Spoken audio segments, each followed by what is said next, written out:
Students, हम पढ़ रहे थे रसखान के सेवैये और आज थर्ड पैराग्राफ पढ़ते हैं। उम्मीद है आप सभी को वीडियो जो मैं डाल रही हूँ पसंद आ रही होंगी, तो प्लीज़ शेयर कीजिए वीडियो को, लाइक करें और सब्सक्राइब करें मेरे चैनल को। स्टार्ट करते हैं हम। तीसरा पैराग्राफ, मोर पखा सिर ऊपर राख्यो गुंज की माला गले पहरूंगी। इसमें जो ये पद्यांश है हमारा, इसमें कवि जो रसखान जी कहते हैं, एक जो गोपी है वो श्री कृष्ण की भक्ति के कारण उनका सभी प्रकार का श्रृंगार है जो वो करना चाहती हैं, सभी प्रकार का समांग भरना चाहती हैं। और इसी के माध्यम से क्या कर रही हैं वो कि मोर पखा सिर ऊपर राख्यो गुंज की माल गले पहरूंगी। अपने किसी सखी से वो कह रही हैं कि हे सखी, श्री कृष्ण जी हैं जो वो अपने सिर के ऊपर है मोर के पंख से बना मुकुट पहनते हैं, तो वो मुकुट मैं अपने सिर पर धारण करना चाहती हूँ। गुंज की माला गले पहरूंगी। गुंज एक प्रकार का फूल होता है जो कि जंगल में खिलता है। वो कह रही हैं कि जिस प्रकार गुंजों की माला श्री कृष्ण के हृदय पर शोभा देती है, गले में शोभा देती है, उसी प्रकार मैं भी गुंजों की माला है जो पहनूंगी, गले में पहनूंगी। गले का मतलब यहाँ गले और पहनूंगी। ओढ़ी पीतम्बर ले लकूटी बन। ओढ़ी पीतम्बर मतलब पीले रंग का जो वस्त्र जो श्री कृष्ण जी धारण करते हैं, मैं भी पीले रंग के वस्त्र ही पहनूंगी। और लई लकूटी, लकूटी का अर्थ पहले भी बता चुके हैं कि लकूटी होती है लाठी जो श्री कृष्ण अपनी गऊओं को चराने के लिए रखते थे, कि मैं पीले वस्त्र धारण करके और लकड़ी लेकर है जो वन मतलब वन, गोधन गवारिन संग फिरूंगी। वन में है जो गोधन मतलब गायों को, श्री कृष्ण की गायों को चराने के लिए गवारिन ग्वालों के संग मतलब साथ साथ मैं फिरूंगी। भाव तो वो ही मेरो रसखानी सो तेरे कह सब सवांग करूंगी। और फिर कहती है कि भाव तो का मतलब मुझे वो बहुत प्रिय लगते हैं, कि रसखान जी कहते हैं कि फिर कहती है कि हे सखी, मुझे तुम्हारी कसम तेरे सो तेरे जो शब्द आया है, सो तेरे मतलब हे सखी, मुझे तुम्हारी कसम, जो मेरे मन को श्री कृष्ण जी हैं बहुत अच्छे लगते हैं, बहुत प्रिय हैं मुझे। और उनकी तरह मैं जो सब प्रकार का उनका समांग है जो करना चाहती हूँ। सारा श्रृंगार जो श्री कृष्ण जी करते हैं वो मैं भी करना चाहती हूँ। या मुरलीधर की अधरान धरी अधरान धरूंगी। और इसमें फिर क्या कहा है कि बाकी सारा श्रृंगार मैं करना चाहती हूँ जो श्री कृष्ण जी करते हैं, लेकिन या मुरली मतलब जो बांसुरी, मुरलीधर श्री कृष्ण जी अधरान धरी अपने होठों पर जो लगाए रखते हैं, अधरान धरी अधरान धरूंगी। और जो वो बांसुरी है जो मैं अपने होठों पर नहीं रखूंगी।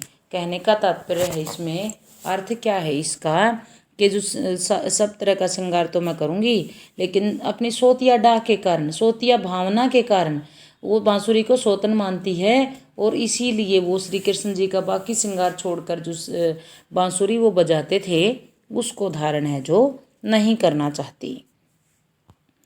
नेक्स्ट करेंगे हम, फोर्थ पे आएंगे। कानी दे अंगूरी रहिबो जब ही मुरली धुनी मंद बजही। इसमें क्या कहते हैं कवि रसखान जी के जो श्री कृष्ण जी थे वो बहुत ही मधुर जो मुरली या फिर बांसुरी बोल सकते हैं हम, बांसुरी बजाते थे। और ऐसा माना जाता है कि उनका जो जादुई प्रभाव होता था सभी पर, जब वो बांसुरी बजाते थे तो उसका जादुई प्रभाव है जो होता था। तो उस जादुई प्रभाव से बचने के लिए गोपी कह रही है कि काननी दे अंगूरी रहिबो जब ही मुरली धुनी मंद बजाए, के है जो जब श्री कृष्ण जी बांसुरी की मंद और मधुर ध्वनि जो बजाएंगे, मनमोहक ध्वनि जो बांसुरी की बजाएंगे, तब उससे बचने के लिए जो अपने कानों में उंगली डाल लेना।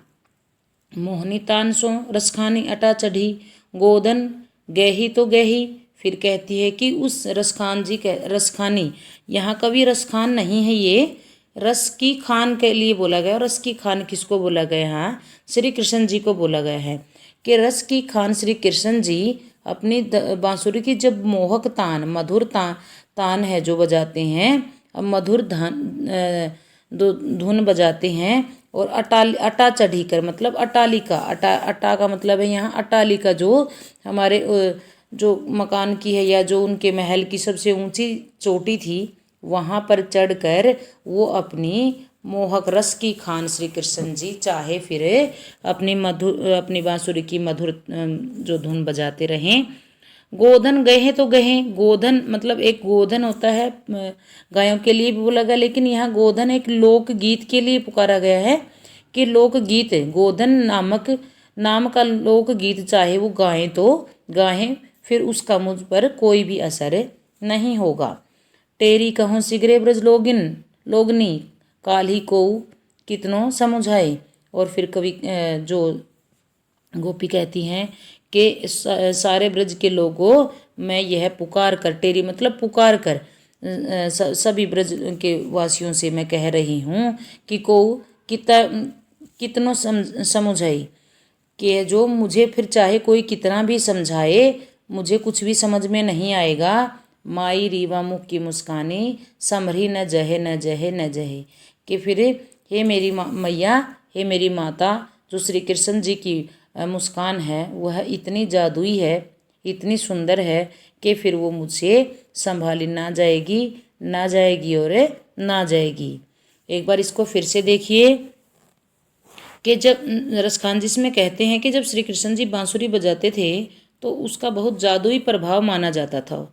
तो एक जो गोपी है वो इससे बचने के लिए क्या कहती है कि हे सखी, जब श्री कृष्ण जी अपनी मुरली की मधुर तान बजाते हैं, मधुर धुन बजाते हैं, तो उससे बचने के लिए अपने कानों में उंगली डाल लेनी चाहिए। चाहे फिर जो रस की खान है जो श्री कृष्ण जी, वो अपनी महल की चोटी पर, अटालिका पर चढ़कर गोधन नामक है जो लोकगीत है जो गाते रहें, उसका फिर हमारे ऊपर कोई भी असर नहीं होगा, कोई भी प्रभाव नहीं होगा।